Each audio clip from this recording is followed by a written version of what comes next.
नमस्कार, आप देख रहे हैं हेडलाइंस न्यूज। दिन भर की ताज़ा खबरों के लिए अभी सब्सक्राइब करें, साथ में बेल आइकन भी प्रेस कर लें। खबरों में आगे बढ़ने से पहले वीडियो को लाइक जरूर करें और अपने दोस्तों के साथ ज़्यादा से ज़्यादा शेयर करें। और आप किस शहर से न्यूज को देख रहे हैं कमेंट में जरूर लिखें। बता दें, बाहुबली पूर्व सांसद आनंद मोहन की रिहाई के मसले पर मुख्यमंत्री नीतीश कुमार की मुसीबतें कम होने का नाम नहीं ले रही है। आनंद मोहन की रिहाई के सवाल पर महागठबंधन में ही महाभारत छिड़ गया है। दरअसल वाम दल पहले से ही आनंद मोहन की रिहाई का विरोध कर रहे हैं। आज टाटा बंदियों समेत शराबबंदी कानून के तहत जेल में बंद लोगों की रिहाई के लिए माकपा माले के विधायकों ने पटना में धरना दिया। माकपा माले का कहना है कि सरकार आनंद मोहन जैसे लोगों को तो रिहा कर रही, लेकिन गरीबों की फिक्र नहीं कर रही है। पश्चिम बंगाल में लोकायुक्त की नियुक्ति के मुद्दे पर सियासी संग्राम छिड़ा हुआ है। ममता बनर्जी के नेतृत्व वाली पश्चिम बंगाल सरकार ने राज्यपाल को लोकायुक्त का कार्यकाल बढ़ाने का प्रस्ताव भेजा था। राज्यपाल ने ममता सरकार के लोकायुक्त को एक्सटेंशन देने का प्रस्ताव को मंजूरी देती थी। इसे लेकर अब विपक्षी भारतीय जनता पार्टी ने राज्यपाल सीवी आनंद बोस के खिलाफ मोर्चा खोल दिया है। पश्चिम बंगाल विधानसभा विपक्ष के नेता शुभेंदु अधिकारी ने राज्यपाल सीवी आनंद बोस पर हमला बोलते हुए आरोप लगाया कि वे गैर कानूनी कार्यों में राज्य सरकार की मदद कर रहे हैं। सुप्रीम कोर्ट में माफिया अतीक अहमद और उसके भाई अशरफ की हत्या के मामले में शुक्रवार को सुनवाई हुई। इस दौरान सुप्रीम कोर्ट ने यूपी सरकार से पूछा कि अतीक की सार्वजनिक परेड क्यों करवाई गई। इतना ही नहीं, जब सुप्रीम कोर्ट ने पूछा कि जब अतीक का मेडिकल करवाया गया था तब अस्पताल के गेट के अंदर एम्बुलेंस क्यों नहीं थी। सुप्रीम कोर्ट ने यूपी सरकार से अतीक अशरफ हत्याकांड की जांच की स्टेटस रिपोर्ट मांगी है। साथ ही कोर्ट ने असद एनकाउंटर पर भी विस्तृत हल्फनामा मांगा है। रूसी मिसाइलें एक बार फिर यूक्रेन पर कहर बनकर टूटी है। यूक्रेन की राजधानी कीव पर रूस ने मिसाइलों और ड्रोन बमों की बरसात कर दी है। बता दें कि रूस ने शुक्रवार को तड़के यूक्रेन की राजधानी कीव तथा उसके अन्य हिस्सों में 20 से अधिक क्रूज मिसाइलें और ड्रोन दागे हैं, जिसमें कम से कम 12 लोगों की मौत हो गई। इनमें से अधिकतर लोगों की जान मध्य यूक्रेन में एक आवासीय इमारत पर हुई 2 मिसाइलें हमलों में हो गई। रूस के इस घातक हमले के बाद कीव के चारों ओर चीख पुकार मच गई है। दिल्ली शराब घोटाले में गिरफ्तार किए गए आप नेता और दिल्ली के पूर्व मुख्यमंत्री मनीष सिसोदिया की मुश्किलें कम होने का नाम नहीं ले रही है। फरवरी से तिहाड़ जेल में बंद सिसोदिया कई बार जमानत के लिए याचिका दाखिल कर चुके हैं, लेकिन कोर्ट हर बार उनकी जमानत याचिका खारिज कर रहा है। आज फिर दिल्ली की राउज एवेन्यू कोर्ट ने जमानत याचिका खारिज कर दी है।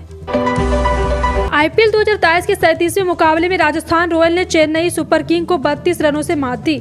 इस सीजन संजू सैमसन की अगुवाई वाली टीम ने माही की सेना को दूसरी बार चित किया था। इससे पहले पिछली भिड़ंत में राजस्थान ने सीएसके के गढ़ चेपॉक में जाकर उसे 3 रनों से हराया था। अब इस सीजन दोनों मुकाबलों में राजस्थान की टीम चेन्नई सुपर किंग को मात दे चुकी है। ऐसा पहली बार नहीं हुआ कि इस सीजन के दोनों मैचों में राजस्थान ने सीएसके को मात दी हो। इससे पहले भी यह टीम 2 बार ऐसा कर चुकी है। कांग्रेस नेता राहुल गांधी ने शुक्रवार को कर्नाटक के जेवर्गी में बारिश में जनसभा को संबोधित किया। उन्होंने कहा कि राज्य की बीजेपी सरकार को 40% वाली सरकार कहना चाहिए। बीजेपी सरकार 40% की चोरी करती है, लेकिन कांग्रेस की सरकार गरीबों के, छोटे व्यापारी की और गरीबों की सरकार होगी।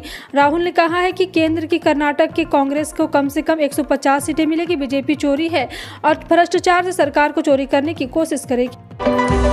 सुप्रीम कोर्ट ने कलकत्ता हाई कोर्ट को पश्चिम बंगाल स्कूल भर्ती घोटाले की सुनवाई से जस्टिस गंगोपाध्याय को हटाने का निर्देश दिया है। कोर्ट ने एक्टिव सीजे से कहा है कि वे सुनवाई किसी और जज को सौंप दे। सीजेआई चंद्रचूड़ की बेंच ने कहा कि यह फैसला जस्टिस अभिजीत गंगोपाध्याय के न्यूज चैनल को दिए इंटरव्यू के ट्रांसक्रिप्ट को कारण दिया है। उधर कलकत्ता हाई कोर्ट के जस्टिस गंगोपाध्याय ने सुप्रीम कोर्ट के सेक्रेटरी जनरल निर्देश दिया है कि वे आज रात तक इंटरव्यू के ट्रांसक्रिप्ट कॉपी करके उनके सामने प्रस्तुत करें। सुप्रीम कोर्ट ने कोविड से पहले रेलवे द्वारा वरिष्ठ नागरिकों को दिए जाने वाले किराए कंसेशन की याचिका को खारिज कर दिया है। मामले पर सुनवाई करते हुए सुप्रीम कोर्ट ने कहा कि यह पॉलिसी का मामला है और ये कोर्ट इसके लिए सरकार को निर्देश नहीं दे सकता। Justice SK. कौल और एहसानुद्दीन अमानुल्लाह की पीठ ने एम.के. बालकृष्ण द्वारा दायर की गई याचिका पर सुनवाई की। इस याचिका में बीमारी के प्रसार की रोकने के लिए बंद की गई रियायतों की बहाली की मांग की गई थी। इस याचिका को खारिज करते हुए पीठ ने कहा कि राजनीति का मामला है। केंद्र सरकार ने अपने कर्मचारियों को मिलने वाली लीव को लेकर बड़ा तोहफा दिया है। मोदी सरकार अंगदान के लिए करने वाले को प्रोत्साहन करने के लिए एक बड़ा फैसला किया है। जो भी कर्मचारी अंगदान करेंगे उन्हें बड़ी सर्जरी को ध्यान में रखते हुए ठीक होने के लिए 42 दिन का विशेष आकस्मिक अवकाश दिया जाएगा। मोदी सरकार के इस फैसले से हजारों कर्मचारियों को इसका फायदा होगा।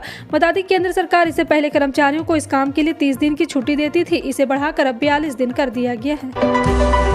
अगर आप सोने की खरीदारी करने की सोच रहे हैं तो आपके लिए खुशखबरी है। देश भर में शादियों के सीजन आते ही सोने चांदी के दाम घट गए हैं।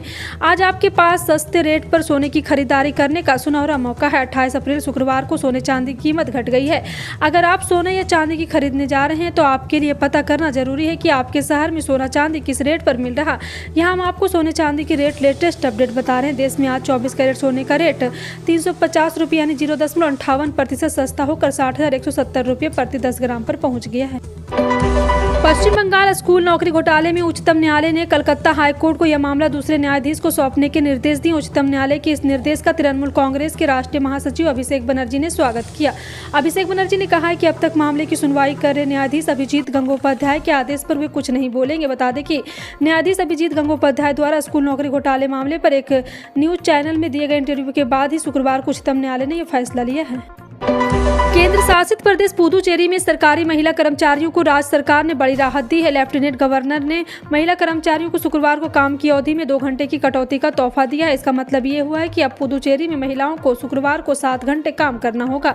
लेफ्टिनेंट गवर्नर तमिलसाई सुंदरराजन ने कहा है कि उन्होंने पहले सीएम रंगासामी से महिला सरकारी कर्मचारियों के लिए काम की अवधि 2 घंटे कम करने का अनुरोध किया था। उन्होंने कहा है कि अब जाकर महिलाओं को रियायत देने का फैसला किया गया है। राजधानी दिल्ली को एक बार फिर गर्मी से राहत मिल गई है। अप्रैल का लगभग पूरा महीना दिल्ली समेत पूरे उत्तर भारत के लिए सुहावना रहा।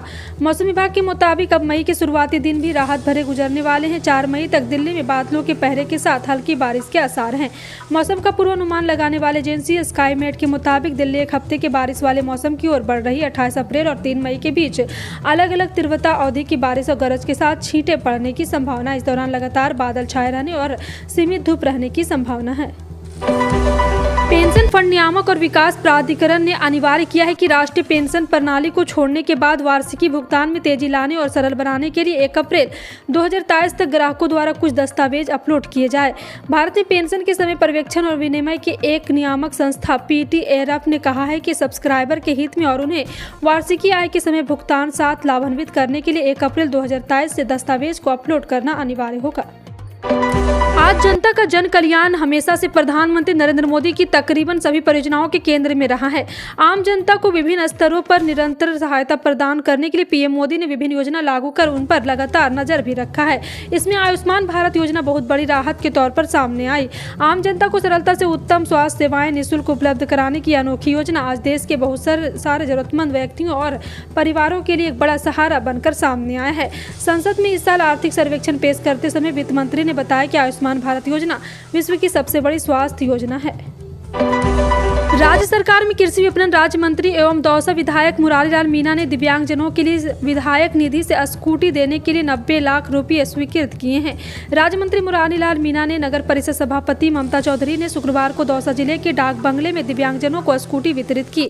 स्कूटी पाकर दिव्यांगजन बिना बैरवा डिघरिया की आंखों में खुशी के आंसू छलक उठे। दिव्यांगजन ने बताया कि स्कूटी मिलने से मैं आत्मनिर्भर महसूस कर रही हूँ। अब मुझे अपने परिवार की आजीविका संचालन में सुगमता रहेगी।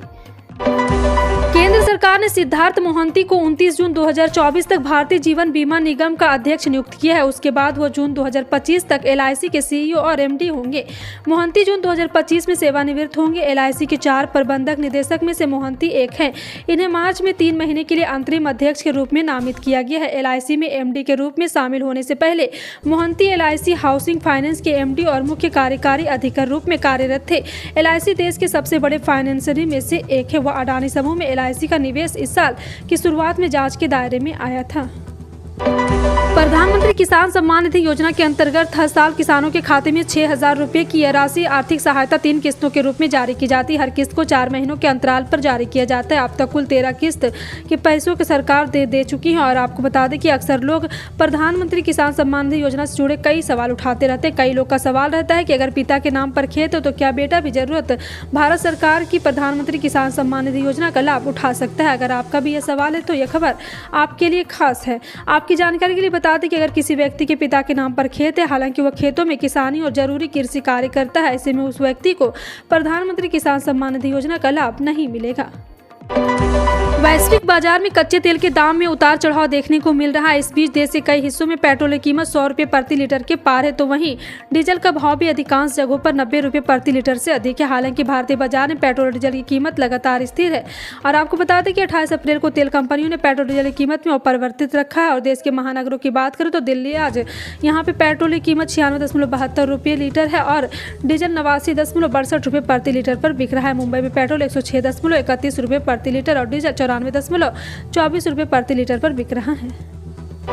लोकसभा चुनाव 2024 में चुनाव से पहले यूपीए का चेहरा बदल सकता है। बीजेपी सरकार के खिलाफ विपक्षी एकजुटता की मुहिम से बिहार के मुख्यमंत्री नीतीश कुमार की भूमिका अहम है। हाल ही में नीतीश ने कांग्रेस, आप, सपा, टीएमसी और वाम दलों के शीर्ष नेताओं से मुलाकात की थी। सभी ने यहां पे मोर्चेबंदी के लिए सकारात्मक रुख दिखाया है। इसके बाद से नीतीश कुमार यूपीए के संयोजक बनने की अटकलें तेज हो गई है। राष्ट्रीय राजनीति में नीतीश की जिम्मेदारी बढ़ती जा रही है, तो डिप्टी सीएम तेजस्वी यादव का काम भी बढ़ेगा। नीतीश विपक्षी मोर्चेबंदी पर काम करेंगे तो तेजस्वी बिहार में उनका नाम काम संभालेंगे। हालांकि डिप्टी सीएम का फिलहाल ताजपोशी नहीं हुआ। इन सभी खबरों पर क्या कहना है कमेंट सेक्शन में टाइप करके जरूर बताएं। इसी तरह की पल पल की अपडेट जानने के लिए जुड़े रहें आप अपने हेडलाइंस न्यूज के साथ। मिलते हैं अगली बड़ी खबर में, तब तक के लिए जय हिंद।